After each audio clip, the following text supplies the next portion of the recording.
Na aula de hoje a gente vai falar sobre a independência dos Estados Unidos. Mas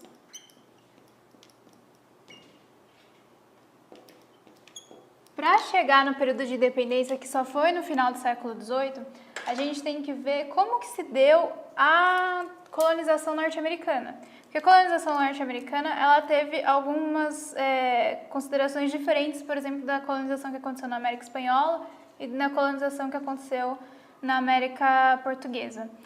Antes de tudo, então a gente tem que entender que o período de colonização, ele se deu do final do século XVI até o século XVIII. Mas ele só ganhou força mesmo no século XVII. E por quê? As primeiras expedições que chegaram na América, em 1585, depois 1587, elas não deram certo. Esses primeiros ingleses que chegaram, eles acabaram morrendo por conta de ataque dos nativos ou mesmo o clima, que é extremamente severo. E isso vale até ressaltar, porque apesar de eles estarem na mesma latitude, basicamente na mesma latitude, a região norte dos Estados Unidos, ali da costa leste, eles estão basicamente quase que na mesma latitude que a Europa, só que ali na região da Inglaterra os portos não congelam e o inverno não é tão severo por conta de uma corrente marítima quente que passa por ali.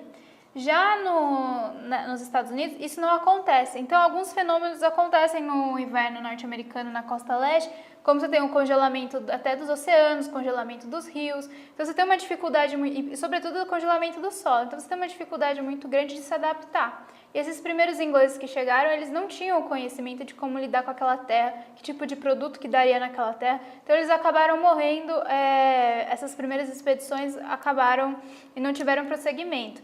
No século XVII, a partir de 1603, essas primeiras expedições que chegaram na América, elas já estavam mais bem estabelecidas, então elas já tinham maior conhecimento do que poderiam fazer ali na região e para se adaptar. Além disso, alguns locais fizeram alianças com os nativos que viviam naquela região. Então eles utilizaram desse conhecimento dos nativos para se estabelecer na América. Vale lembrar que essa é a época do reinado da Elizabeth I. Então a gente tem o reinado da dinastia Tudor. E a gente já falou sobre isso nas outras aulas, que a Inglaterra passava por esse período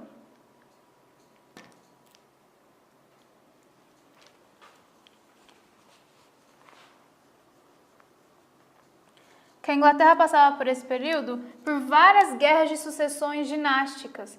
Então, não só de sucessões dinásticas, mas também passava por uma instabilidade política muito grande. A gente já viu que no século XVII ela passou por uma revolução burguesa, por exemplo. Então, a gente tem a Guerra das Duas Rosas e tem também a Revolução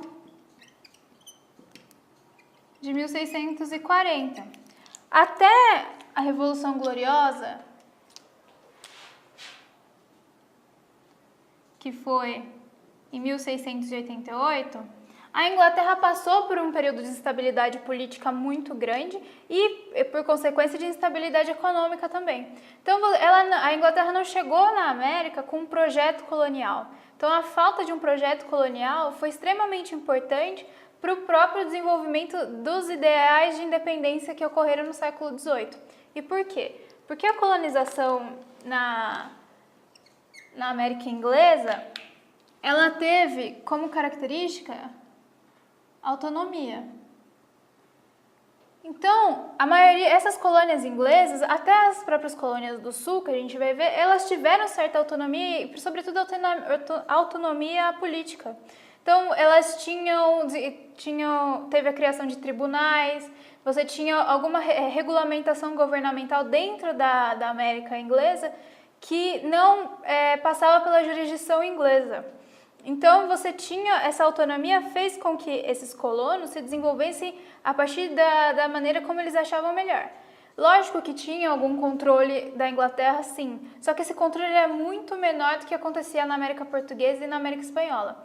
Então, aqui a gente já quebra uma ideia que que é ensinada nas escolas há muito tempo, de colonização de povoamento, colonização de exploração, de que na América Espanhola, e sobretudo no Brasil, só veio o resto de Portugal e da Península Ibérica, e nos Estados Unidos só foi a elite da Inglaterra. Na realidade, foi ao contrário, porque para o desenvolvimento da colonização portuguesa, por exemplo, a designação das capitanias hereditárias, elas só foram designadas para a elite, para quem poderia vir para o Brasil e se estabelecer.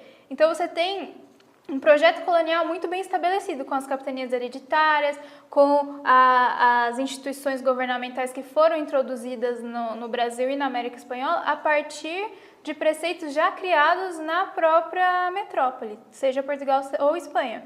Na Inglaterra, nos Estados Unidos foi diferente. Muita daquela população que foi para a América Inglesa, ela foi fugida. Então você tem esses primeiros colonos, muitos eram fugitivos.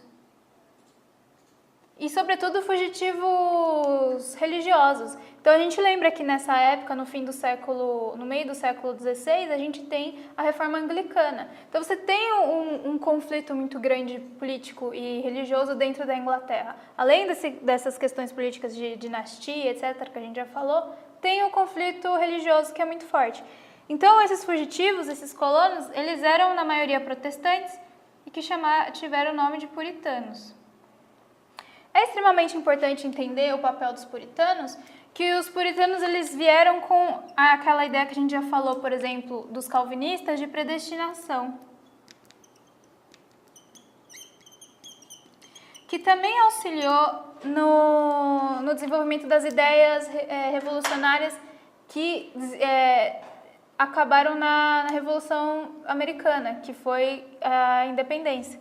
Então, essa ideia de predestinação, de que eles estavam predestinados a sobreviver naquela terra e se criarem naquela nova terra, foi extremamente importante dentro daquela sociedade americana. E essa ideia, ela ressurge, ela está presente na sociedade americana até hoje, essa ideia de predestinado. No século XIX, por exemplo, a gente tem a questão do destino manifesto. Tudo isso está muito relacionado a você se entender como um predestinado para sobreviver naquele local e se estabelecer numa terra inóspita. Mas então, quando a gente fala da colonização, tem duas questões principais, né? A gente tem